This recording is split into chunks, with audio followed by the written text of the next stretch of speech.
तो दोस्तों आज हम बात करने वाले हैं पर्सनल कंप्यूटर हार्डवेयर के बारे में। तो सबसे पहले हम जानते हैं हार्डवेयर क्या है।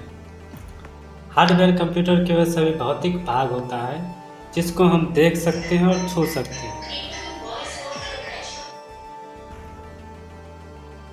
यह कंप्यूटर एक काम करने के लिए आवश्यक उपकरण होता है, जैसे में इनपुट, प्रोसेसिंग, आउटपुट और स्टोरेज सभी कार्यों को यही संभव बनाते हैं।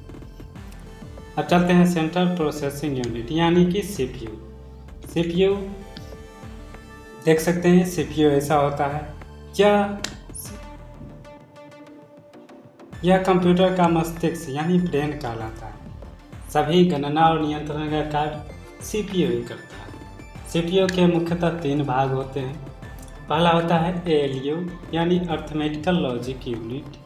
ये जो गणितीय और तार्किक कार्य होता है, जैसे ए प्लस बी यानी 1 + 1 क्या होगा, ए प्लस बी क्या होगा, ये सारे काम अर्थमेटिकल लॉजिक यूनिट करते हैं। उसके बाद आता है सीयू यानी कंट्रोल यूनिट, सभी कार्यों को नियंत्रित करता है।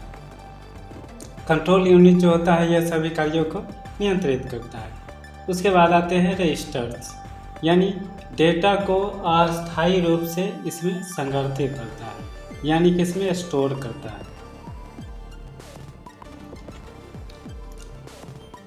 अब जो यह सीपीयू होता है, इसमें मुख्य जो बोर्ड होते हैं उसको हम कहते हैं मदरबोर्ड, यानी इसमें सीपीयू में जो सबसे बड़ा बोर्ड लगा हुआ आता है उसका मदरबोर्ड कहते हैं। इस बोर्ड में सीपीयू, रैम, रोम, एक्सपेंशन कार्ड और अन्य घटक जुड़ा हुआ रहता है।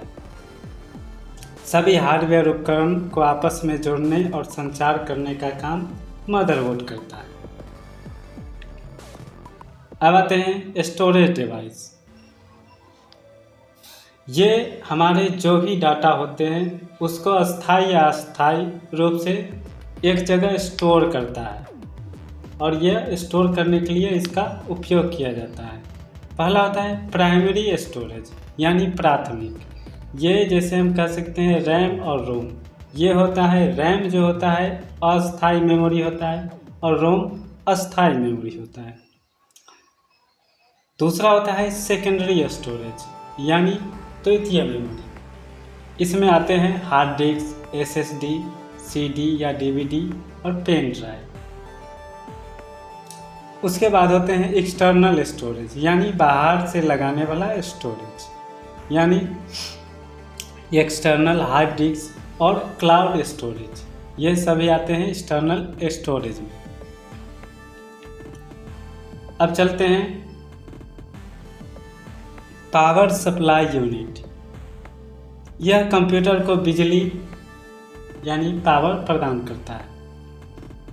एसी अल्टरनेटिव करंट को डीसी यानी डायरेक्ट करंट में परिवर्तित करता है। उसके बाद है एक्सपेंशन कार्ड्स या एक्स्ट्रा स्लॉट्स। उस मदरबोर्ड में एक्स्ट्रा स्लॉट्स भी दिया हुआ रहता है ताकि हम बाहर से कोई भी साउंड कार्ड, नेटवर्क कार्ड या ग्राफिक्स कार्ड उसमें हम जोड़ सकें। यह कंप्यूटर को काम की क्षमता को क्या करता है, बढ़ा देता है, बहुत ज़्यादा बढ़ा देता है।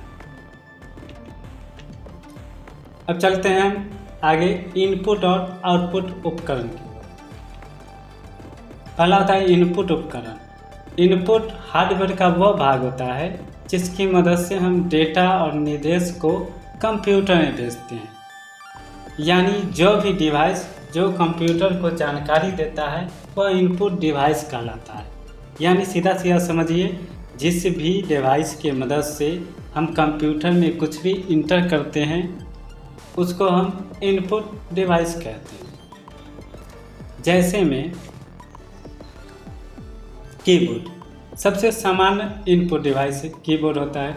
इसका उपयोग नंबर, टेक्स्ट, कमांड टाइप करने के लिए किया जाता है। उसके बाद आता है माउस। माउस एक पॉइंटिंग डिवाइस है जो स्क्रीन पर कर्सर को नियंत्रित करता है। क्लिक, ड्रैग और चयन करने के लिए इसका उपयोग होता है। उसके बाद आता है स्कैनर। कागज पर लिखे दस्तावेज या तस्वीर को डिजिटल रूप में बदलना स्कैनर का काम होता है। उसके बाद होता है माइक्रोफोन, यानी वॉइस, जो भी हम वॉइस बोल रहे हैं उसको रिकॉर्ड करने का काम माइक्रोफोन का होता है। यह वॉइस रिकॉर्डिंग और वॉइस कमांड के लिए प्रयोग होता है। उसके बाद होता है वेब कैम, यानी वेब कैमरा। ये क्या करता है, जो हमारे लाइव वीडियो और फोटो को इनपुट करने के लिए ये वेब कैम का उपयोग होता है। इसमें हम ऑनलाइन क्लास में इसका उपयोग करते हैं, वीडियो कॉलिंग में भी इसका उपयोग करते हैं। उसके बाद होता है लाइट पेन। लाइट पेन वह है जैसे मॉनिटर के स्क्रीन पर सीधे लिखने या ड्रॉ करने के लिए इसका उपयोग होता है। जैसे हम टच में किसी भी चीज़ को ड्रॉ करते रहते हैं उंगली से, उसी तरह यह पेन होता है, इस पर हम आसानी से ड्रॉ कर सकते हैं। उसके बाद होता है बारकोड रीडर। ये तो आपने कोई भी मॉल में देखा ही होगा। प्रोडक्ट के बारकोड को स्कैन कर डेटा इनपुट करता है, यानी कोई प्रोडक्ट जो होता है उस पर जो बारकोड होता है उसको स्कैन करता है और डेटा क्या कर देता है, कंप्यूटर में इनपुट कर देता है। तो अभी हमने देखा कि कौन कौन से इनपुट डिवाइस होते हैं। अब हम आगे देखते हैं आउटपुट डिवाइस के बारे में। आउटपुट डिवाइस वो हार्डवेयर का भाग होता है जिससे कंप्यूटर द्वारा जो प्रोसेस किया गया डाटा है ना, उसको प्रदर्शित, डिस्प्ले या प्रिंट करता है।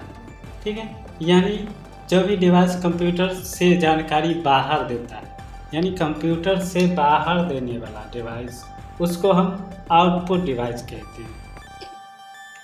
जैसे में मॉनिटर क्या करता है, जो हमारा CPU में उसको डिस्प्ले करता है, सबसे मुख्य और आउटपुट डिवाइस है। कंप्यूटर का कोई भी परिणाम जो होता है स्क्रीन पर दिखाता है। इसके मॉनिटर के कई प्रकार होते हैं, CRT मॉनिटर, LCD, LED। चलते हैं दूसरा प्रिंटर क्या करता है, डिजिटल डेटा को कागज़ पर प्रिंट करता है। प्रिंटर भी कई प्रकार के होते हैं, डॉट मैट्रिक्स होता है, इंकजेट होता है, लेजर जेट होता है। उसके बाद हम चलते हैं आगे स्पीकर क्या करता है, कंप्यूटर से जब कंप्यूटर में हम कोई भी ऑडियो प्ले करते हैं तो उसका आवाज़ हमको स्पीकर से बाहर निकलता है, यानी स्पीकर में सुनाई देता है। उसके बाद होता है प्रोजेक्टर जब हम कोई भी कंप्यूटर से कनेक्ट कर देते हैं तो प्रोजेक्टर से क्या करता है, उसका स्क्रीन, यानी उसमें जो दिखाई देता है ये कोई दीवार या कोई पर्दे पर दिखाता है। उसके बाद होता है प्लॉटर क्या करता है, ग्राफ, मैप या डिजाइन या बड़े बड़े पोस्टर आपने देखे होंगे, इन सारे को प्रिंट करने के लिए इसका उपयोग होता है। तो अभी आपने देखना पर्सनल कंप्यूटर के हार्डवेयर के बारे में।